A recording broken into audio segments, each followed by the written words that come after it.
Thanks very much for that really interesting presentation. I've learned a lot. Thanks for the privilege of commenting on Willy's sick or dreaming, which I'll be talking about for the next 15 minutes or so. It's really a privilege in that, Willy is a renowned urban theorist. I've been sort of attending his salons ever since I was a white-eyed pre-U student. And he brings a Buckminster Fuller-like scope to the social and urban problems of Singapore and Asia. His dreaming is a bit like that of Joseph in the Pharaoh's dungeon. Willy's dreams of and for Singapore have always been profound, insightful, and uncomfortably prophetic. So I'll try and talk about three, and unpack perhaps, three clusters of concepts I think have particular relevance when he's speaking as a fellow dreamer in a much narrower field. I'm an economist and a social policy analyst. So I don't dream in Technicolor as Joseph did. I tend to dream in black and white and gray. But nevertheless, from this black, white, and gray perspective, maybe I can share something that might be of value. I really like the concept of sustainability as put forward by Willy. In a broad and expanded sense, he tries to include complex systems of values, lifestyle, creativity, and urban vibrancy in this concept of sustainability.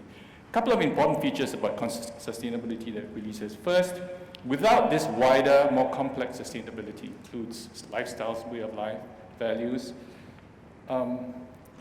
policies are doomed to fail. I think that's a strong statement, but a very real one for policy analysts to take heed of.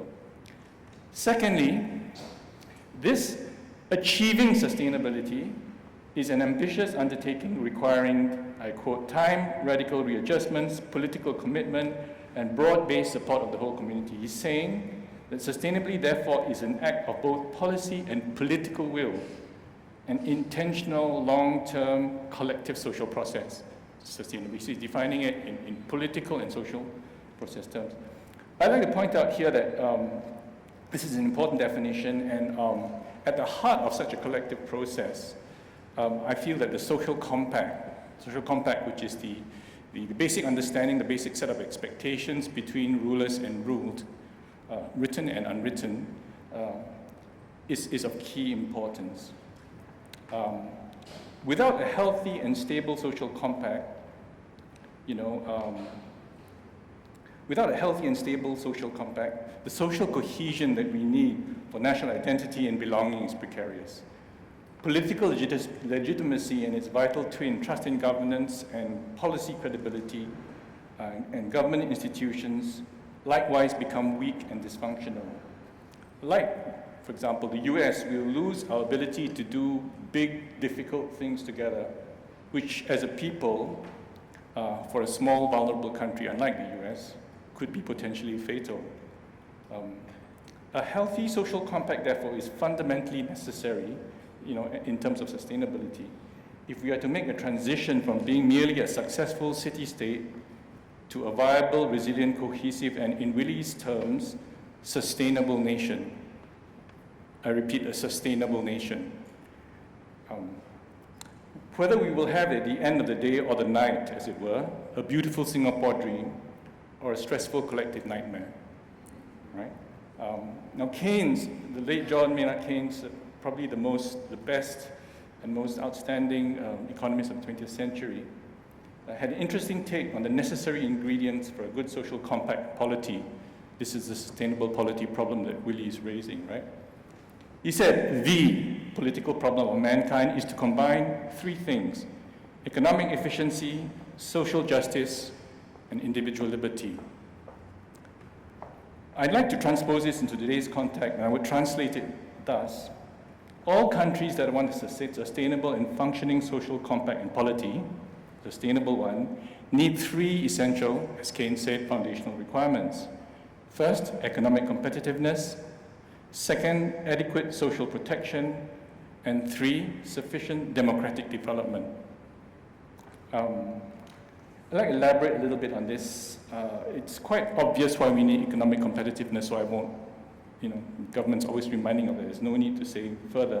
Why do we need social protection as an unavoidable correlate of this? Because today's economic competitiveness occurs in the arena of globalization, where the global economy pushes you through the market, inevitably towards huge income disparities, inevitably in the short term in income, in the long term in income and wealth, more damagingly, as Piketty has outlined, huge volatility, huge uncertainty for the middle class, economic insecurity, stagnation of wages in the middle, and erosion of wages at the bottom. And therefore, the economic enterprise of being competitive is impossible for citizens without social protection.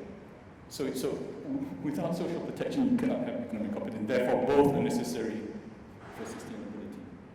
It's a bit more of a stretch to say why democratic development of democratic institutions is necessary as the third ingredient, third foundational ingredient of this trinity for sustainable polity. But let me try. Many of us are young and we know young people, talk about the Gen Xers and why. We know that increasingly demographically they will become the main actors in the polity. The demographics just show that they will.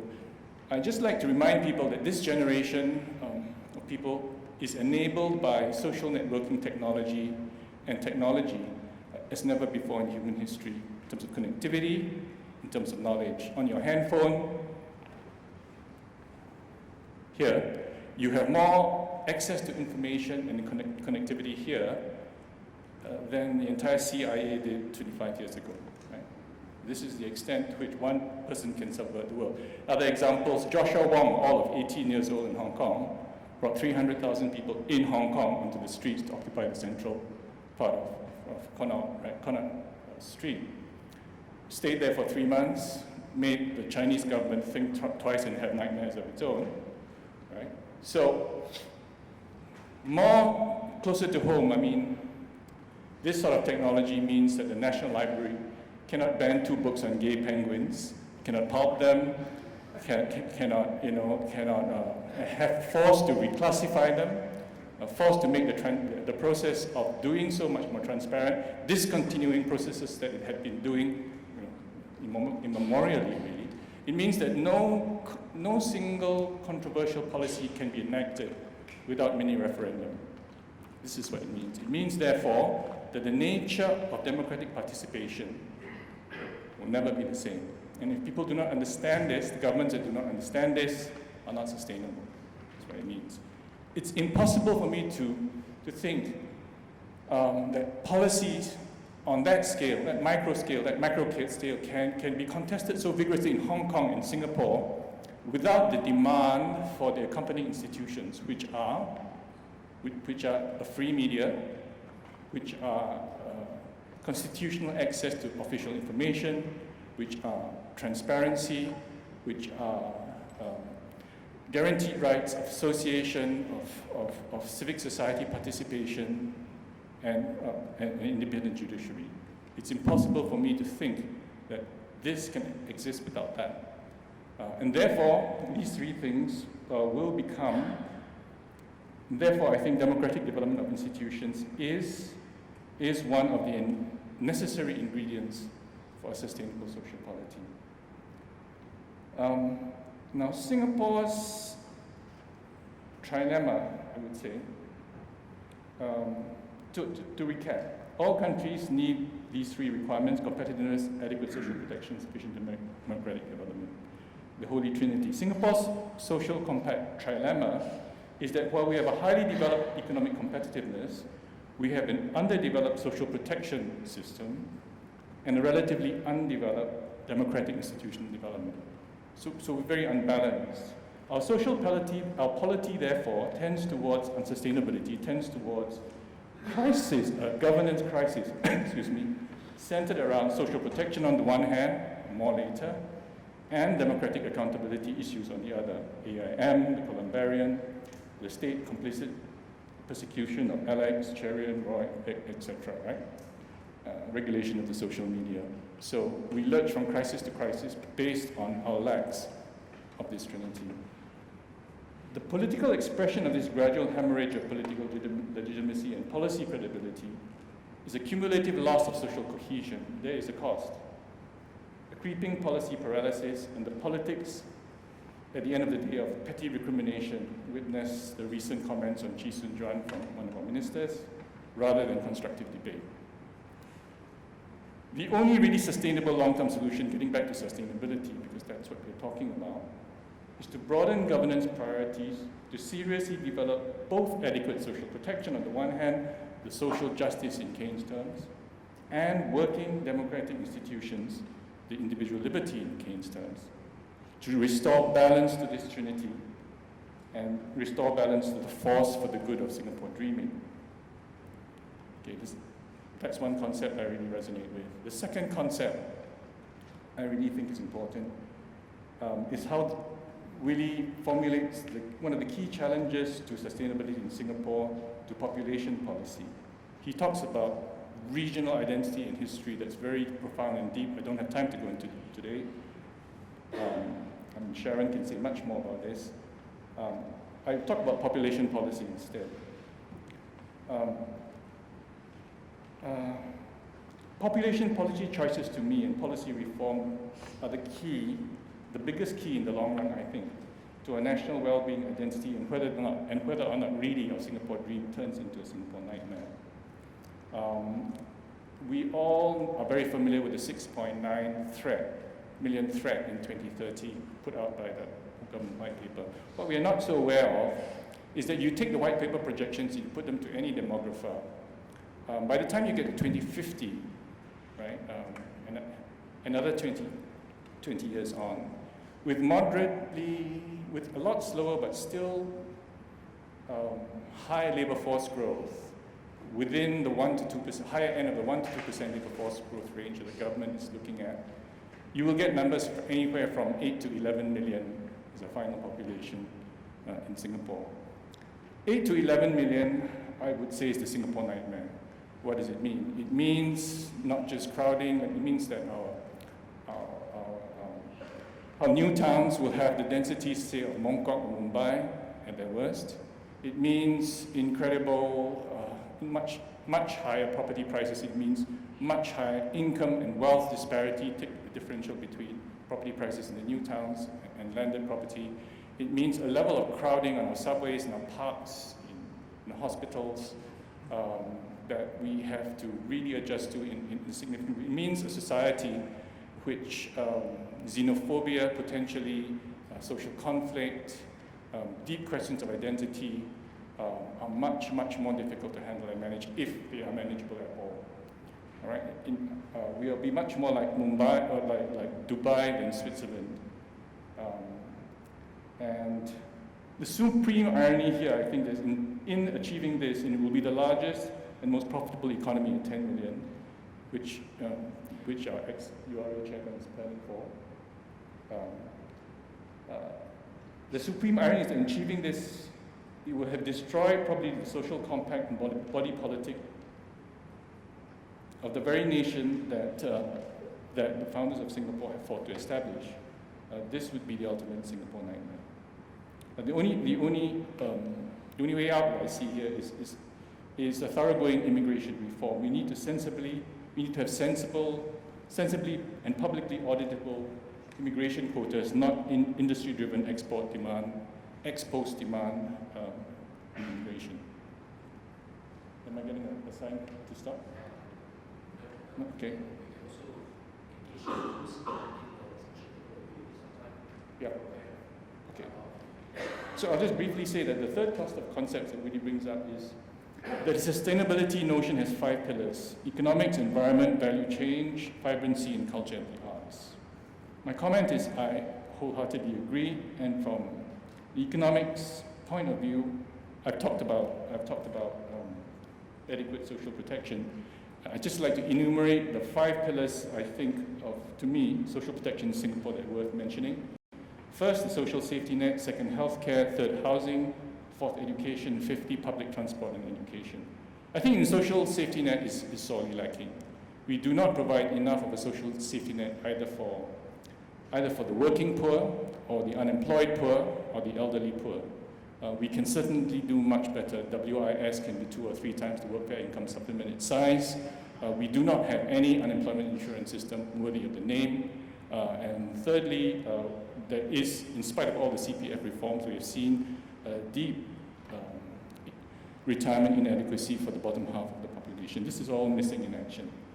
Healthcare, we made a significant stride by having MediShield Life, which is essentially universal healthcare for hospitalization. But missing in action here, too, is a national elderly and long-term chronic care infrastructure, which for an aging population will be far more important in the long run, or just as important in the long run. Again, no mention, well, brief mention, but missing in action. Thirdly, we have cut the Gordian knot between, resale HDB prices and build-to-order HDB prices at which you buy subsidized flats. And we have brought build-to-order flats down to a significant level, but not enough. We have yet to provide enough subsidized rental housing for the many people who, no matter what ministers say, cannot afford to buy a flat earning $1,000 a month.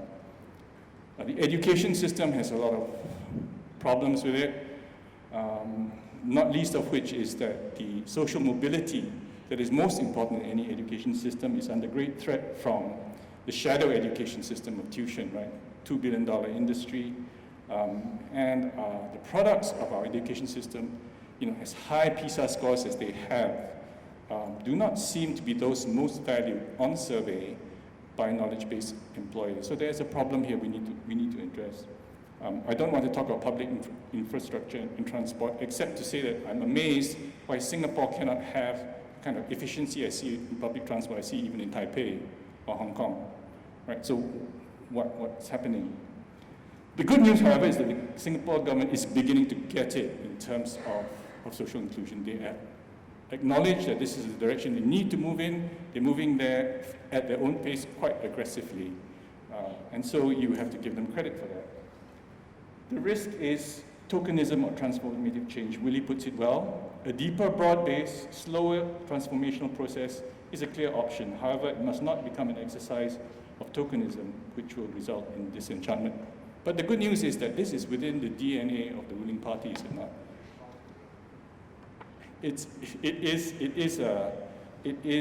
It was, after all, a left-wing party. Democratic development as a dream is more problematic. Suffice to say here that there's reason to believe that it goes against the grain of elitist government philosophy and might be more difficult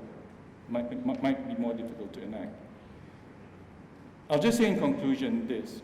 The last 50 years of nation building has firmly established Singapore as a globally competitive, highly successful city-state and economy, strong fundamental foundations of prosperity and potential undreamt of by our pragmatic, frugal, and visionary founders.